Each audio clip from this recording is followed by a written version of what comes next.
Ini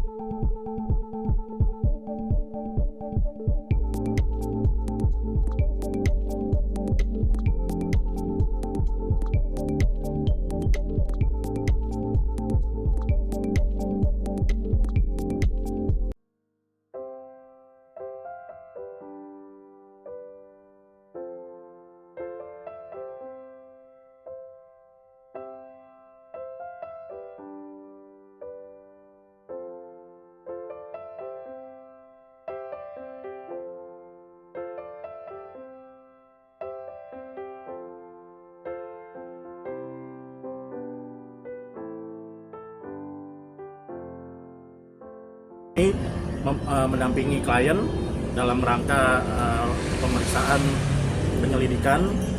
Tadi kami telah kurang lebih menjawab sekitar 20 pertanyaan, ya kurang lebih 3 jam lebih ya.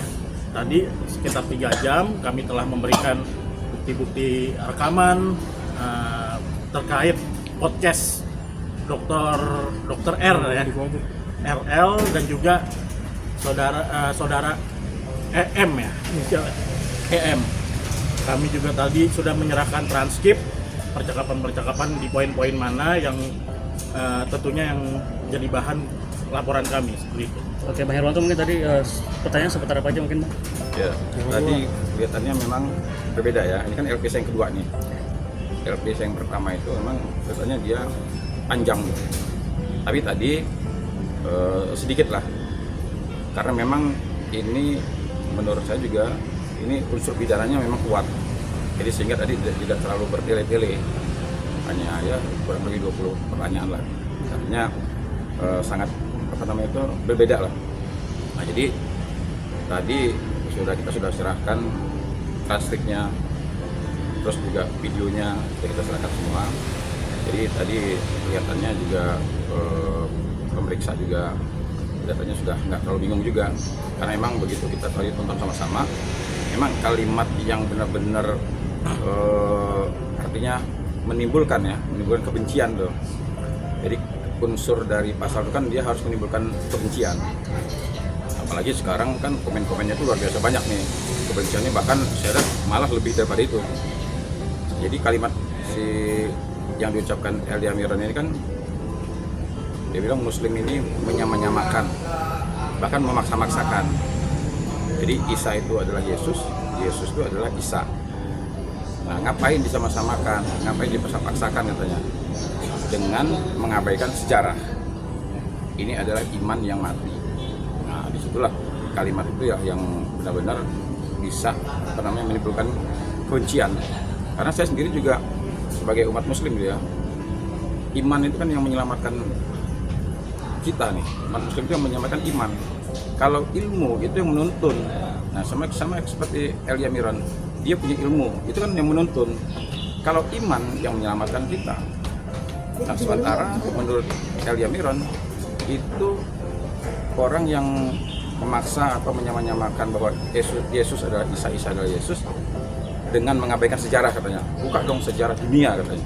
Kalau kita bukan sejarah dunia lagi, Alkitab suci menurut kita ya, menurut Muslim Alkitab kita, Al-Quran itu yang paling benar menurut kita kan. Jadi kami tidak mengabaikan sejarah, Al-Quran lah yang benar. Karena tidak ada keraguan-raguan di dalam Al-Quran itu menurut kepercayaan kami. Artinya jika Muslim itu mempercayai bahwa Yesus itu adalah Isa, iman kami justru kuat, bukannya iman yang mati. Nah, di situ yang menurut saya sendiri jadi benci gitu, ada kebencian di situ. Pak, masih mungkin tadi kan pasalnya banyak tadi dilaporkan, itu mungkin untuk hukuman ancaman serius gimana mungkin?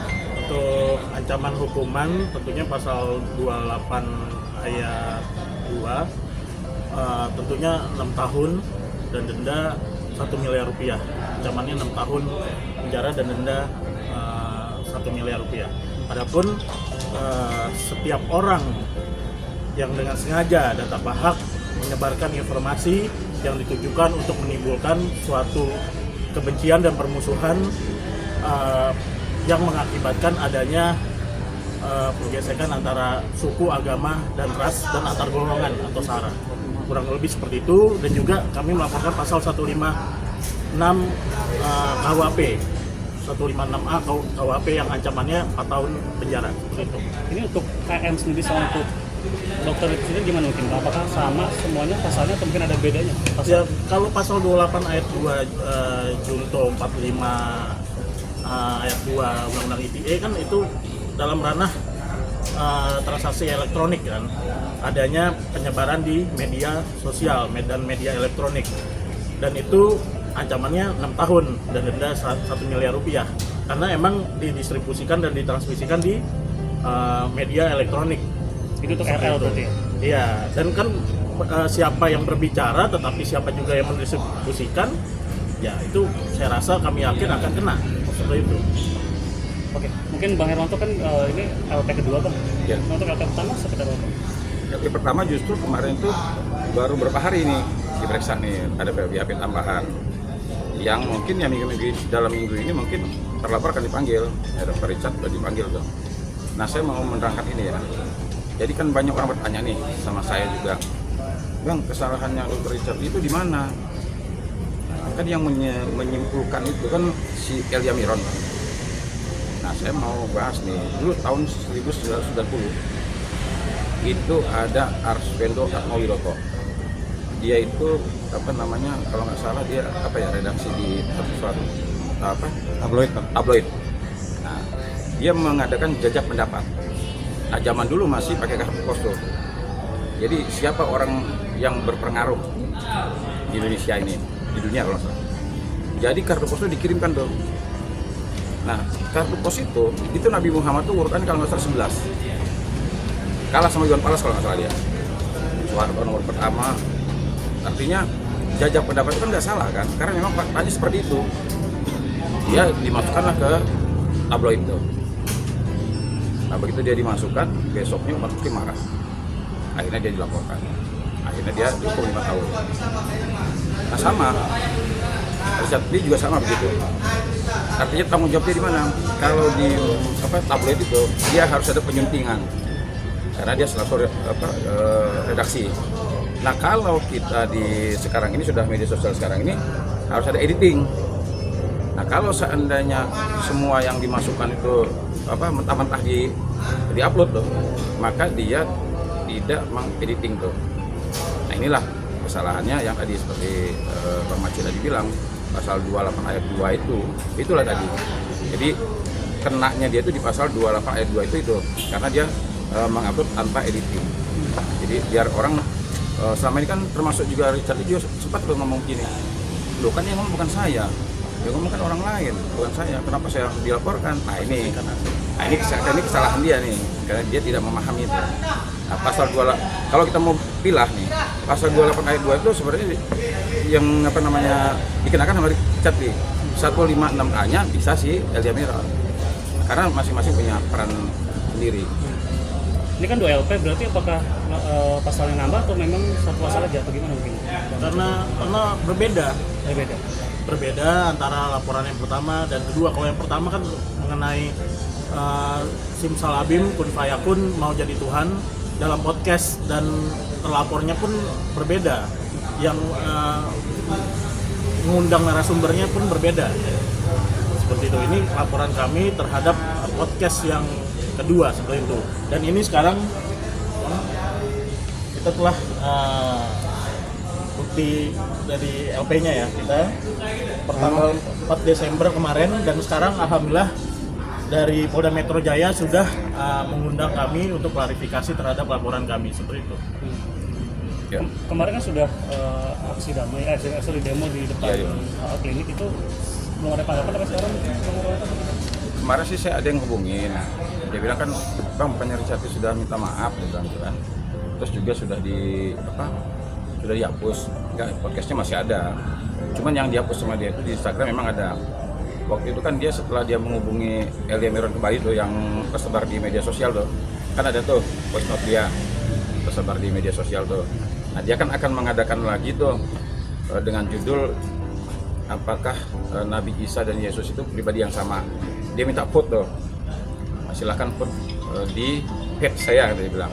Itu memang sudah banyak loh, tapi saya lihat memang kemarin sudah dihapus sama dia. Tapi kita sudah save, sudah kita capture. Jadi artinya gini, Nah ini kan ada upaya dari Richard ini untuk menghilangkan barang bukti. Ya, seharusnya dia sudah tahu lah, kan dia sering tuh saya lihat di meja juga ngomong, tenang aja saya lindungi kamu, ada sederet pengacara gini, wah kan gaya dia kelihatannya kan wah kelihatannya hebat lah, saya pikir wah Kita sudah amankan. iya, jadi artinya memang kalau ngelihat dari gaya bicara, PD-nya dia, katanya kan dia ini udah pinter nih, udah hebat. Bahkan nanti sederet pengacara akan ini, bahkan dia berani tuh, saya lindungi kamu, saya akan ini kamu. Nah, itu, nah saya rasa gini, nah, kalau seandainya dia merasa bahwa dia tidak bersalah atau apalah, saya rasa dia tahulah apa yang dia harus lakukan. Jadi, atau saya tambahkan juga nih, LP1, LP2 kan.